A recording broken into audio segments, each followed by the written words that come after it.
Yeah, we always state what our goal is at the beginning of the year, and it's grind for 9. Like that's never going to change. Obviously it was our same goal last year. We didn't quite reach the goal, so it's still the same. We're going to grind like hell to get there, and but there's a pathway to that, and that's every day.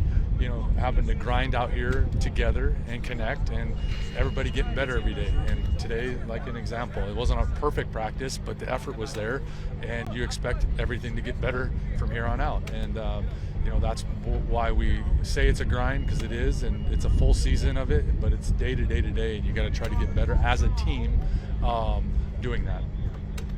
What do you want to see from your new rookie, like that comes in, like Tiger Sons? Yeah, I mean, growth, consistency. You want to see them every single day absorb the information given, because it's all new to them. The league is new to them. The pace of play is different.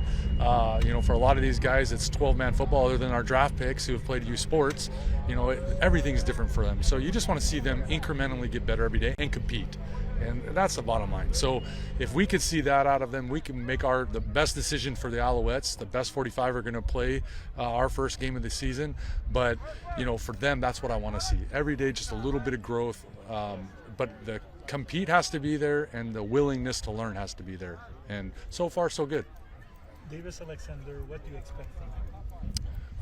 What we've seen every single day, I've always said about Davis, he's as highly competitive as anybody I've ever been around. He's extremely motivated. You can see by the way he looks right now. He looks a little different than he did last year. He's put a lot of work into it since he's been named the starter of our football team. But I want him to lead. And everybody leads a little bit differently, but him doing all the little things that we ask of our quarterback, leading the offense and being that and being consistent every single day. That's the bottom line for a leader, and that's the bottom line for a quarterback in our system. Is you got to be consistent every single day. Did you give him any advice now that he's starting his first training camp as a starting quarterback going into the season? I know you talked to him a lot throughout the offseason. Yeah, I don't know that there's advice given. It's just, you're talking to him throughout the offseason and what the expectation. He knows what our expectation is. It's not someone new coming into our building where you have to describe what we're looking for. He knows what we're looking for. And he's been that for us. For a stretch of games last year, he was our starter.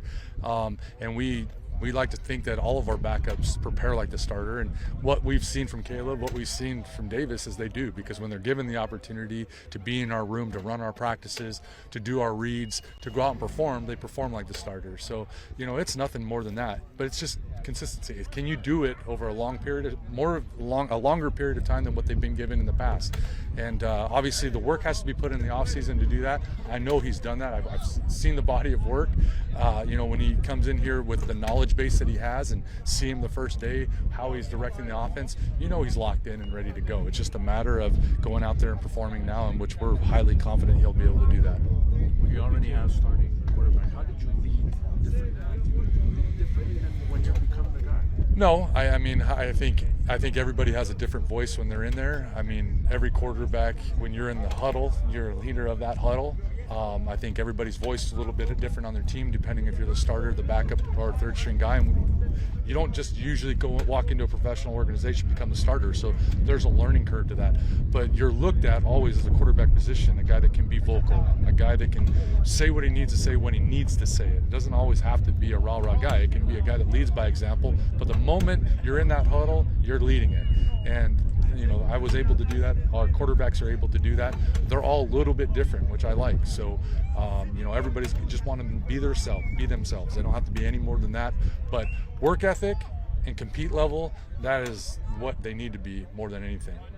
Behind him, is the depth chart established already, or there's a race for number 2, number 3? Well, I think Bethel, coming in with the pedigree that Bethel has had, obviously I think he's got, our backup part at the beginning, but Caleb is right there. I love Caleb. I love his game. I love how he plays and performs. At James and Senecal, they're all going to get even reps. So as we go through camp, someone's going to separate themselves, but Bethel's been there and done that. He's won a Grey Cup as a starter. He's performed at an extremely high level. Davis is our anointed starter, and he's going to be that. But the guys behind him are all competing, and everything is there to be had. But the expectation is they all do their job, when called upon, and then we'll let the plays and the reps sort itself out through all camp. We'll evaluate everything, and then we'll make our best 3 for the roster, and hopefully be able to keep other guys around.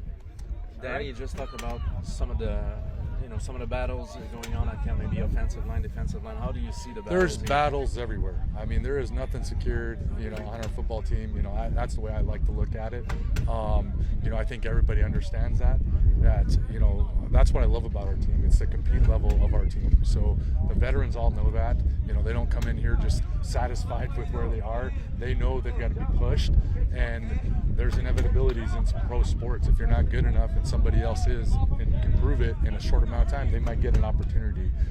But I think there's battle everywhere in camp, and that's what I'm looking forward to over the next 20 days to see.